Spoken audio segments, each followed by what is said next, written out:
ముందు అసలు ఈ మధ్యన నీతో మాట్లాడడానికి అంత టైం ఉండట్లేదు. సారీ ఏమనుకోకు. ఎందుకంటే చెప్పాను కదా 2025లో చిన్నదో, పెద్దదో తెలీదు గానీ, నాకు నచ్చిన సినిమా, నాకిష్టమైన సినిమా, నా చేతులతో నేను రాసుకొని, నేనే నటించి, ఒక బొమ్మని నీ ముందుకు తీసుకొద్దాం అనుకుంటున్నా. సో, అదే ప్రయత్నాల్లో ఉన్నాను. అందుకే చూసావు కదా! పిల్లలు తీసుకెళ్ళిపోయేవాళ్ళలా ఉన్నాను. అందుకని ఈ ప్రాసెస్ అంటే ఎంతమంది దగ్గరికి తిరిగినా సరే, ఎంతమందికి కథ చెప్పినా సరే, బావుందంటున్నారు తప్ప, దానికి డబ్బులు పెట్టడానికి కానీ, లేదంటే ఒక చిన్న సైజ్ సపోర్ట్‌కి గానీ, ఆహ్, నేననుకున్న రేంజ్‌లో రెస్పాన్స్ రావట్లేదు. అందుకని నేనేమనుకున్నా అంటే, డిసప్పాయింట్ అవ్వాల్సిన అవసరం లేదు. ఎందుకంటే, ఇప్పుడు అవతలోడు నన్ను నమ్మేయాలని రూల్ లేదు. ఎందుకంటే నేనెవడినో, ఓకే. అనగనగా ఒక రాజు వేటకెళ్ళాడు, చేపలు తెచ్చాడని బానే జెప్పాడు. కానీ ఏమో ఈడు చివరి వరకు తీసుకెళ్ళగలడో లేడో, నేను ఈడి మీద ఒక రూ. 1,00,00,000, 2,00,00,000 లేదంటే అట్‌లీస్ట్ ఒక 20, 30 లక్షలు పెట్టినా, ఈడు దానికి న్యాయం చేస్తాడో లేదో, ఈ రోజుల్లో ఇంట్లో వాళ్ళ మీదే నమ్మకం ఉండట్ల. అలాంటిది ఈడు ఎవడో మనకు తెలీదు అనుకుని చాలా సందేహాల మధ్యలో బేసిక్‌గా సినిమా అనేది ఒక జీవితాన్ని పెట్టుబడిగా పెడితే తప్ప, దాంట్లో ఏమవుతుందో ఎవ్వరు ఏం చెప్పలేరు. ఎందుకంటే ఇక్కడ అన్నీ ప్లాన్డ్‌గా ఉండవు. దాన్నేమంటారు? ప్లాన్డ్‌గా ఉండకపోవడం అంటే ఇప్పుడు ఫర్ ఎగ్జాంపుల్ ఆఫీస్‌కి 9కి ఎళ్ళాలి. 9-10 ఈ పనుంటది. ఓ ప్రాజెక్ట్ ఒస్తది. అది కంప్లీట్ జేస్తే నెక్స్ట్ ఇంకో ప్రాజెక్ట్ ఒస్తది. సో, ఈవినింగ్ 5:00 మీటింగ్ ఉంటది. అదంతా అయిపోయిన తర్వాత 6:30కి లాగౌట్. ఇంటికెళ్ళిపోవచ్చు. ఇలాంటివి ఉండవు ఇక్కడ. ఎప్పుడు ఎవడు ఏ పని జేస్తాడో, ఎప్పుడు ఎవడిని ఎవడు కలుస్తాడో, ఎప్పుడు ఎవరిని కలవాల్సొస్తదో, అసలు కలిసినోళ్ళు మనం వాళ్ళకి కథ జెప్తే వాళ్ళు దానికి రిప్లై ఎప్పుడిస్తారో ఇయన్నీ మన చేతుల్లో ఉండవు. సో, అలాంటి అన్‌ప్రెడిక్టబుల్ ఊహించలేని జర్నీలో ఉన్నాను కాబట్టి, నీతో మాట్లాడడానికి కొంచెం అప్పుడప్పుడు డిలే అవుతుంది. ఏమనుకోకు. ఈ అంతటి ప్రాసెస్‌లో నిన్న నేను చాలా దాన్నేమంటారు హర్ట్ అవ్వకూడదని చెప్తా ఉంటాను కానీ, ఎప్పుడొకప్పుడు మనిషికి ఒక చిన్న ఇది ఉంటది కదా! చివుక్కుమంటదంటారు. అలా అనిపించిందనమాట. ఇప్పుడు మనం ఎంత పర్ఫెక్ట్‌గా ఉన్నా సరే, అంటే పర్ఫెక్ట్ అంటే పక్కపాపిడి తీసుకొని మందు తాగడు, అమ్మాయిలొంక చూడడు, టైంకి తినేసి టైంకి పడుకుంటాడు. ఇది కాదు పర్ఫెక్షన్ అంటే. మనం అనుకున్న పనిని చాలా కసిగా ఏమాత్రం చిన్న గుండు సూది దూరేంత ఖాళీ లేని తప్పు కూడా చేయకుండా జాగ్రత్తగా చేసుకుంటా ఎళ్ళినా సరే, ఎవడో ఒకడి జీవితంలో మనం విలన్‌గా కనిపిస్తూ ఉంటాం. నువ్వు ఎంత కరెక్ట్‌గా అన్నా ఉండు. నువ్వు ఏమన్నా చెయ్యి. అవతలోడు మనల్ని ఎలా చూడాలనుకుంటే అలాగే చూస్తాడు. ఒకళ్ళ ఫేసు మనమే ఇప్పుడు పర్సనల్‌గా నువ్వు చెక్ చేసుకో. నీ ఆఫీస్‌లోనో, నీ ఇంట్లోనో, లేదంటే మీ వీధిలోనో, మీ ఊళ్ళోనో టక్కుమని ఒకడి ఫేస్ చూడగానే మనకి నచ్చదు. ఆడి గురించి అందరూ మంచి అని జెప్తారు తప్ప, మనకెక్కదది. ఏమ్మా ఈడే అంటే అదొక నాకు తెలిసి అదొక సైకలాజికల్ ప్రాబ్లమో ఏంటో నాకు తెలీదు గానీ, ఆడు నచ్చడు మనకి. ఇంకా ఆడి గురించి ఎవడైనా ఇంత నెగెటివ్‌గా చెప్పినా సరే, మన ఫోకస్ అంతా దాని మీదకెళ్ళిపోద్ది. అవునవును. నాకు ఆడి ఫేస్ చూసినప్పుడే ఇలా అనిపిచ్చింది. నిజమే ఆడు, ఈడు మంచోడు తొక్క తోటకూర అంటారు గానీ, లేదు లేదు ఆడు కొంచెం తేడా. ఇలాగా మనం దాన్ని ఓన్ చేసేసుకుంటాం టాపిక్‌ని. అవతలోడు చేసిన తప్పు ఏమీ ఉండదు. మళ్ళీ ఆడు మనకెప్పుడు అన్యాయం చేసి ఉండడు. ఆడు మన గురించి ఎక్కడ మాట్లాడడు. అసలు మన గురించి ఆడికి పూర్తిగా తెలీదు. మన టాపిక్ ఎక్కడ తీసుకురాడు. కానీ ఒకే ఒక పాయింట్ ఏంటంటే ఆడి ఫేస్ మనకెందుకో నచ్చలేదు. ఎందుకు నచ్చలేదనేది మన దగ్గర కూడా రీజన్ లేదు. సో, అప్పుడేం చేస్తాం ఆడి గురించి ఏ ఏరియాలో అయినా సరే చిన్న నెగెటివ్ పాయింట్ కనిపిస్తే దానికి మనం సపోర్ట్‌గా ఎళ్ళిపోతాం. ఆ నెగెటివ్‌ని రూపాయిని రూ. 10 చేసి చూపెడతాం. సో, అలాంటియి నేనుండే ఫీల్డ్‌లో చాలా ఎక్కువ కనిపిస్తాయన్నమాట. ఇదెందుకు చెప్తున్నానంటే, నిన్న ఒకతనికి కథ జెప్పా. కథ జెప్పిన తర్వాత కథంతా వినేసిన తర్వాత, "నువ్వు మొన్న మా ఫ్రెండ్‌కి కథ జెప్పావంట కదా! మధ్యలోనే ఎళ్ళిపోయావంట. ఎందుకు? అంటే నువ్వు ఒకవేళ నేనిప్పుడు కథ బావుంది. నేను ఓకే చేస్తే నువ్వు దీన్ని చివరి వరకు తీసుకెళ్తావా?" అని అడిగాడు. నేనన్నా, "ఆ మధ్యలో ఎళ్ళిపోయాను సార్. కానీ ఎందుకెళ్ళిపోయానో మీ ఫ్రెండ్ జెప్పారా మీకు?" అని అడిగా. అదంతా ఎందుకు? ఏం చేసినా సరే ఒకసారి పట్టుకున్నాక వదలకూడదు" అన్నాడు. నేనన్నాను, "నేను అంత స్ట్రాంగ్ పర్సన్ కాదు. ఒకడు నా ముందు కూర్చొని మందేస్తా, కథ వింటున్నాడు. అక్కడి వరకు ఓకే. మేబీ కొంతమంది కొన్ని కొన్ని హ్యాబిట్స్ ఉంటాయి. కొంతమంది కాఫీ తాగుతూ ఉంటారు. కొంతమంది బయటికి ట్రిప్‌కెళ్ళి తీసుకెళ్ళి అక్కడ కథ చెప్పమంటారు. కొంతమందేమో ఎర్లీ మార్నింగ్స్ చెప్పమంటారు. కొంతమంది ఇలా ముందు సిట్టింగ్‌లో చెప్పమంటారు. ఓకే. ఒక గంట, గంటన్నర చెప్పే కథలో మందేస్తున్నావు యాక్సెప్టబుల్. ఎందుకంటే అవసరం మంది కాబట్టి, ఆడు వింటే సరిపోద్ది కాబట్టి, ఆడి హ్యాబిట్స్‌తో మనకు సంబంధం లేదు కాబట్టి ఎళ్లి కూర్చొని కథ చెప్పాం. కథ మొదలుపెట్టిన 10 నిమిషాలకి ఆయనకో ఫోన్ కాలొస్తే, ఆ ఫోన్ కాల్ 15 నిమిషాలు మాట్లాడాడు. అంటే నేను కథ చెప్పింది 10 నిమిషాలే. 10 నిమిషాల తర్వాత ఆగమని కూడా చెప్పకుండా ఫోన్ కాలొస్తే, "ఆ! చెప్పరా మొన్న అది చేసావంట కదా! మొన్న ఏంటి మొన్న ఇది పంపించావు అసలు బాలేదు" అది ఇది అని ఒక 15 నిమిషాలయిపోయింది. ఫోన్ కాల్ అయిపోయింది. ఓకే. చిన్న అర్జెంట్ కాల్ అందుకే లిఫ్ట్ చేశాను. చెప్పు అంటే మళ్ళీ మొదలుపెట్టా.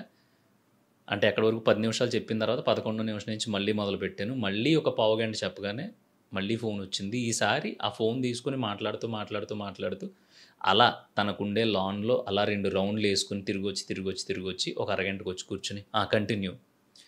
ఇలా ఒక 45 నిమిషాలో, 40 నిమిషాలో కథ చెప్పిన తర్వాత మళ్ళీ వెంటనే ఒక వాట్సాప్ మెసేజ్ ఏదో వస్తే చూసుకొని తనలో తనే నవ్వుకుంటున్నాడు. అప్పుడు నేనన్నా, "సార్ నేనెళ్తాను." "అదేంటి అయిపోయిందా అప్పుడే కథ?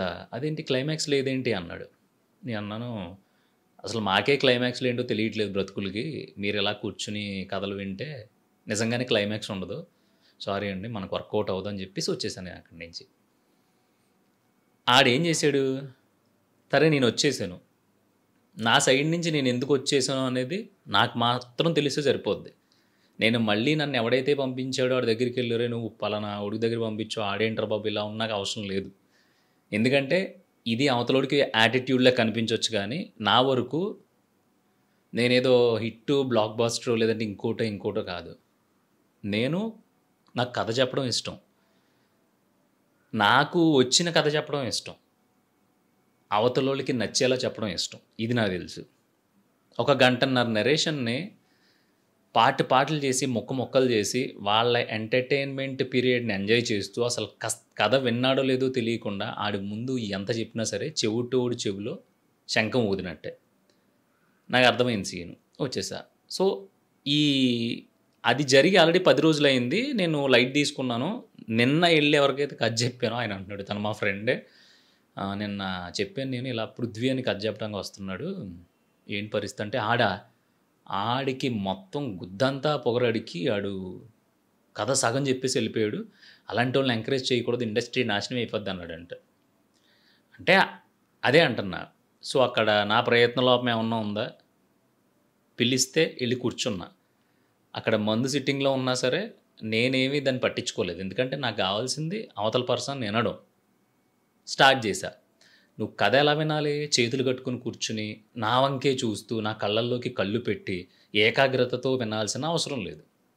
నువ్వేదైతే యాక్టివిటీ చేస్తున్నావో, ఆ యాక్టివిటీ చేస్తూ జస్ట్ ఫోకస్ పెడితే కథ మీద, నేనేం చెప్తున్నాననేది నీకు అర్థమవుద్ది ఫస్ట్. నేను చెప్పిన 30 నిమిషాల కథలోనే నువ్వు గంటన్నర ఫోన్‌లు మాట్లాడుకుంటూ ఉంటే, అక్కడ నేను కూర్చొని చెప్తే ఉపయోగం ఏముంది? సో, జరిగిన టాపిక్, నేను ఫేస్ చేసిన టాపిక్ నిన్న ఇది. ఈ టాపిక్‌లో 100 మంది నా ఎదురుగుండా నిలబడి ఆర్గ్యూ చేసినా సరే, నా తప్పు అంటే నేను కొడతా. బరాబర్ కొడతా. ఎందుకంటే నేను అక్కడ టైమ్ పాస్ కోసమో లేదంటే దాన్నేమంటారు పని పాట లేక ఎళ్ళలేదు. ఒక అవకాశం దొరుకుతది అని ఎళ్ళా. ఆ అవకాశం కోసం సిన్సియర్‌గా నా సైడ్ నుంచి నేను మాక్సిమం పుష్ చేశాను. కంట్రోల్ అనుకుంటూనే చెప్పాను. కానీ ఇంకా అవతలోడు దాన్ని ఎంటర్‌టైన్‌మెంట్‌గా తీసుకుంటే ఆడిని ఎంటర్‌టైన్ చేయాల్సిన అవసరం నాకు లేదు. సో, అప్పుడు నిన్న ఇలా మధ్యలో నుంచి వెళ్ళిపోయావంట కదా! ఇప్పుడు నాకు కథ చెప్పావు. కథ బావుంది. కానీ రేపొద్దున్న నీకు స్టార్ట్ చేద్దామని మనిద్దరం కమిట్ అయితే, రేపొద్దున ఇలా మధ్యలో వదిలేసి ఎళ్ళిపోవని గ్యారంటీ ఏంటి అని అన్నాడు. నేను ఒకటే మాట అన్నా. అక్కడ జరిగింది 100% అయితే మీకు తెలిసింది 15%. సో, ఆ 15% ఏదైతే మీకు తెలుసో దాన్ని పట్టుకొని నన్ను జడ్జ్ చేద్దాం అనుకుంటే గనక ఇట్స్ ఓకే. మనం ఇక్కడితో ఆపేద్దాం సార్.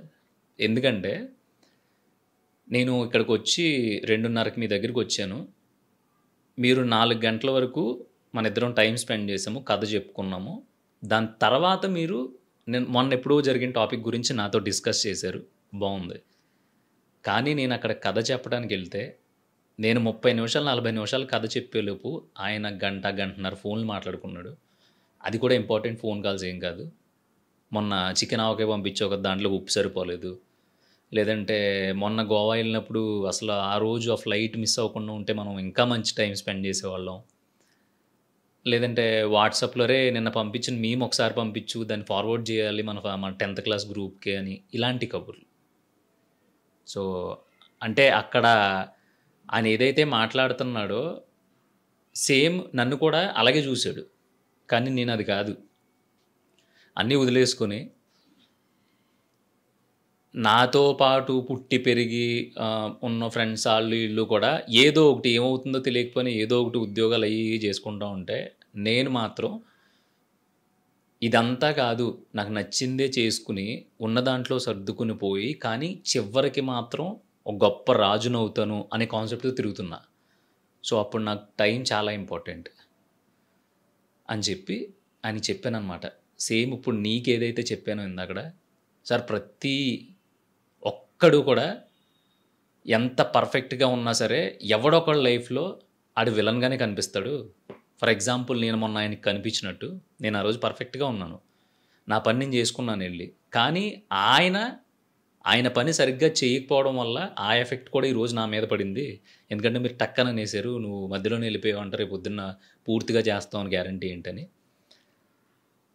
సో, వర్కౌట్ అవ్వదులేండి సార్. మీకు నమ్మకం ఉంటే మనం ముందుకెళ్దాము. కథ బావుందన్నారు గాబట్టి. లేదు నమ్మకం లేదు. మీ ఫ్రెండ్ చెప్పిందే మీకు జడ్జ్‌మెంట్ అనుకుంటే గనక నాకేమి ఇబ్బంది లేదు. I'm so happy. ఎందుకంటే నేను అది కాదు గాబట్టి అని చెప్పి వచ్చేసా. అందుకే నీకు చెప్తున్నా. మనం రిలేషన్‌షిప్‌లో కావచ్చు, లైఫ్‌లో లేదంటే ఎగ్జామ్ ప్రిపరేషన్‌లో, లేదంటే గవర్నమెంట్ జాబ్ ప్రిపరేషన్‌లో దేంట్లో అయినా సరే, మనం అన్నీ కరెక్ట్‌గానే చేస్తాం. కానీ ఇక్కడ నేను ఒక పర్సన్ దృష్టిలో ఏదైతే ఈడు మధ్యలోనే వదిలేస్తాడో అనే ఒక సెన్స్ వచ్చేసిందో, అది నా ప్రమేయంతో జరిగింది కాదు. కేవలం అవతలోడు నన్ను చూసే పాయింట్ ఆఫ్ అంటే అవతలోడు నన్ను చూసే కోణం వల్ల నేను అలా కనిపించాను. దానికి నేను రెస్పాన్సిబిలిటీ కాదు. నేను బాధపడను. నాకు అసలు దానికి సంబంధమే లేదు. సో, నువ్వైనా అంతే. నేను బాగా ప్రిపేర్ అయిపోయాను. ఇప్పుడు 10థ్ క్లాస్ ఎగ్జామ్స్ కదా! నేను ఇరగ చదివేశాను. లేదంటే నోటిఫికేషన్ పడింది. ఎస్ఐకో, కానిస్టేబుల్‌కో లేదంటే వీఆర్ఓకో, వీఆర్ఏకో, పంచాయతీ సెక్రటరీకో అసలు 3 సంవత్సరాల నుంచి బుక్స్ అన్నీ తినేసి మింగేశాను. ఈసారి ఖచ్చితంగా కొట్టేస్తానని నువ్వు రాసిన తర్వాత లేదంటే నేను సూపర్ అసలు నాకు మంచి పిల్ల దొరికేసింది. లేదంటే మంచి అబ్బాయి దొరికేసాడు. ఎరగదీసేస్తాం. ఇంక మాది లవ్వు, తర్వాత పెళ్లి, తర్వాత పిల్లలు, తర్వాత పెన్షను, తర్వాత మా పిల్లల పిల్లల పిల్లలు ఇయన్నీ ఊహించేసుకున్న తర్వాత టైం, విధి అనేది ఒకటుంటది. దాని పాయింట్ ఆఫ్ వ్యూలో నువ్వు ఒకసారి విలన్ అవ్వాల్సొస్తది. నీ ప్రమేయం ఉన్నా, లేకపోయినా. సో, ఈ ఈ ఈ దీని నుంచి తప్పించుకోవడం మన వల్లే కాదు. అసలు దేవుడి వల్ల కూడా అవ్వదు. ఎందుకు చెప్తున్నానంటే, ప్రపంచం ఒకవేళ నిజంగా ఒకేలా చూస్తా ఉంటే ప్రతిదాన్ని, అందరూ ఒకే ఒక్క దేవుడికి దండం పెట్టుకునేవాళ్ళు. కానీ ఇక్కడ ఎవడికి నచ్చిన దేవుడు ఆడికున్నాడు. ఎవడికి నచ్చిన నమ్మకాలు ఆడికున్నాయి. ఒకడి దృష్టిలో దేవుడైనోడు, ఇంకొకడి దృష్టిలో విలన్ అవుతున్నాడు. ఒకడి దృష్టిలో దేవుడైనోడు, ఇంకొకడి దృష్టిలో దుర్మార్గుడు అవుతున్నాడు. ఎందుకు అవుతున్నాడంటే, ఆడు చూసే విధానం బట్టి. అసలు అందరం మనుషులమే కదా! అందరం హ్యాపీగా తినడానికి, హ్యాపీగా ఉండడానికి, హ్యాపీగా బ్రతకడానికే కదా! అసలు ఈ బిజినెస్‌లు అయ్యి కాదు. అందరం కష్టపడిపోదాం. అందరం పండిద్దాము. అందరం షేర్ చేసుకుందాము. అందరం కలిపి కూర్చొని తిందాము. అందరం కలిపి కూర్చొని నవ్వుకుందాము. అందరం కలిపి కూర్చొని పని చేసుకుందాము. నీకు 1,00,000 నాకు 10,000 లేదంటే నాకు 5,000 ఇచ్చి ఇంకొకడికి 50,000 ఇచ్చి ఇలాంటి తారతమ్యాలు ఏయి వద్దు. 100 ఎకరాల పొలం ఉన్నోడిది తీసేసుకొని 100 మందికి పంచేద్దాం. మనిషికి ఒక ఎకరం ఉంటే చాలు. మరి ఇలా ఆలోచించొచ్చు కదా! అలా ఎవ్వడు ఆలోచించడు. ఇక్కడ ఎవడి పాయింట్ ఆఫ్ వ్యూ ఆడిదే. నువ్వు ఎంత నగ్నంగా నిలబడినా సరే, అవతలోడికి నువ్వు బట్టలేసుకున్నట్టు కనిపించావనుకో, ఆడంటాడు ఆడు బట్టలేసుకున్నాడు కదా! తప్పేముంది. మీకేంటి బట్టలు లేకుండా కనిపిస్తున్నాడు అంటం మొదలుపెడితే ఆడి పాయింట్ ఆఫ్ వ్యూలో అదే కరెక్ట్. మనం దాన్ని ఏం చేయలేం. చెరపలేం అది. అందుకని దయచేసి చెప్తున్నా, లైఫ్‌లో మనం ఎంత బావున్నా, మన సైడ్ నుంచి మనం ఎంత ప్యూర్‌గా ఉన్నా, చాలా చాలా చాలా చాలా క్లియర్‌గా ఉన్నా సరే, మనం ఖచ్చితంగా చాలామంది పాయింట్ ఆఫ్ వ్యూలో విలన్స్‌గానే కనిపిస్తాము. మన కొంపలో కూడా. అందుకని ఎప్పుడు ఎక్కడ డిసప్పాయింట్ అవ్వొద్దు. అన్నిట్లికంటే ముఖ్యంగా ఏ ఎదవకి కూడా ఎక్స్‌ప్లనేషన్‌లు ఇచ్చుకోవద్దు. ఎక్స్‌ప్లనేషన్ ఎప్పుడివ్వాలంటే, నువ్వు తప్పు చేసినప్పుడు, సారీ నేను దీనికోసం అంటే ఒక చిన్న ఆశపడి తప్పు చేసేసాను. ఇంకెప్పుడు చేయను. నా పరిస్థితి ఇది అని అప్పుడు ఎక్స్‌ప్లెయిన్ చేసుకో. తప్పు చేసినప్పుడు. తప్పు చేయలేనప్పుడు, నేను చేయలేదురా మగడా అని చెప్పి నువ్వు ఎంత మొత్తుకున్నా సరే అవతలోడు వినడు. ఎందుకంటే ఆడు ఆల్రెడీ ఫిక్స్ అయిపోయాడు నువ్వు చేసావని. సో, ఆడి ముందు నువ్వు పొర్లు దండాలు పెట్టినా సరే, కనీసం వరం ఇవ్వడం కాదు నేను చూడను కూడా చూడడు. దయచేసి అందుకని ఈ పాయింట్ ఆఫ్ వ్యూ అనేది ఒకటి చాలా, చాలా, చాలా మందిని తొక్కిపడేస్తుంది. అందుకని ఆటిలిని పట్టించుకోకుండా ముందుకెళ్తే చాలా, చాలా మంచిది. నేనసలు రాత్రి 11 ఆ టైంకి ఈ టాపిక్ మీద డైరెక్ట్ లైవ్‌లో మాట్లాడదాం అన్నంత ఇంటెన్స్‌లో ఉన్నాననమాట. కానీ నిద్ర సరిపోక సర్లే పొద్దున్న మాట్లాడదాం ఖచ్చితంగా ఇది చెప్పి తీరాలి మనోళ్ళకి అని చెప్పి నీతోని షేర్ చేసుకుంటున్నాను. ఎందుకంటే ఈ దరిద్రమైన పాయింట్ ఆఫ్ వ్యూ వల్ల చాలామంది లోకెళ్ళిపోతున్నారు. చాలామంది అమ్మ ఇలా అనేసాడేంటి మనం చేయకుండా అని దాని గురించే ఆలోచించి టైం వేస్ట్ చేసుకుంటున్నారు. డిప్రెషన్‌లోకెళ్ళిపోతున్నారు. అంతే కదా! చాలా రోజుల నుంచి కలిసున్నాం. టక్కుమని ఒక అమ్మాయి నిన్నో మాట అనేసింది. సో, దాని గురించి ఇంక 24 గంటలు పట్టించుకోకూడదు. ఇంక వదిలేయాలి. ఏదో కాసేపు ఆలోచించో, సరే ఎళ్లి కూర్చొని మాట్లాడితే అవుతది. ఖచ్చితంగా అవుద్ది. నేను ఇది కాదు అని ఎక్స్‌ప్లెయిన్ చేయొద్దు. నార్మల్‌గానే మూవ్ ఆన్ అయిపో. తర్వాత కూడా కూర్చోబెట్టి అదేంటి నేను మొన్న అలా అన్నా సరే నువ్వు నాకు ఎక్స్‌ప్లనేషన్ ఇవ్వలేదేంటి అంటే దొబ్బేయమని చెప్పు. ఎందుకంటే నువ్వు అది కాదు కదా! అంత క్లియర్‌గా, అంత స్ట్రాంగ్‌గా ఉన్నప్పుడు నీకు ప్రెషర్ పడదు. లేదంటే ప్రెషర్ పడతది. ప్రెషర్ పడిందంటే లైఫ్ దొబ్బుద్ది. ఇయన్నీ వదిలేసి నువ్వు ఎలా అయితే ఉన్నావో, నీకు నువ్వు ఎలా తెలుసో అలా ముందుకెళ్ళిపోతే చాలా హ్యాపీగా ఉంటావు. వన్ మోర్ ఇదేంటంటే, ఇది చివరన ఎందుకు చెప్తున్నానంటే చాలామంది ఫస్ట్ చెప్తారు కానీ నేను చివరన చెప్తున్నా. వెరీ సూన్ నేనొక ప్రాజెక్ట్ మీ ముందుకు తేబోతున్నాను. ఇది చివరన చెప్పడానికి రీజన్ ఏంటంటే, ఇక్కడి వరకు నా వీడియో నువ్వు చూసావు, నేను మాట్లాడింది నువ్వు విన్నావు అంటే, నాకు అస్సలు సిసలైన వెల్ విషర్ నువ్వు అని నేను ఫీల్ అవుతున్నాను. సో, వెరీ సూన్ నాకు మీ హెల్ప్ కావాల్సొస్తది. ఆ హెల్ప్ ఏంటి అనేది నేను త్వరలోనే మీ ముందుకు తీసుకొస్తా. బట్ నా కష్టాన్ని చూపించి, ఇది నేను చేయబోతున్నాను అని మీకు చూపించిన తర్వాత దాని మీద మీకు మంచి ఒపీనియన్ ఉంటే అప్పుడు మిగతాది మాట్లాడతాను. ఈలోపు నువ్వు ఎవ్వడి పాయింట్ ఆఫ్ వ్యూలో విలన్‌గా ఉన్నా సరే, నువ్వు కేర్ చేయాల్సిన అవసరం లేదు. ఎందుకంటే నువ్వేదన్నా తప్పు చేస్తే అప్పుడు కేర్ చేయాలి. నువ్వు తప్పు చేయకపోయినా సరే అవతలోడు నిన్ను విలన్‌లా చూసాడనుకో దుర్మార్గుడిలాగా, దానికి నీకు సంబంధం ఏముంది బాసు? మన పని మనం చేసుకుందాం. పద.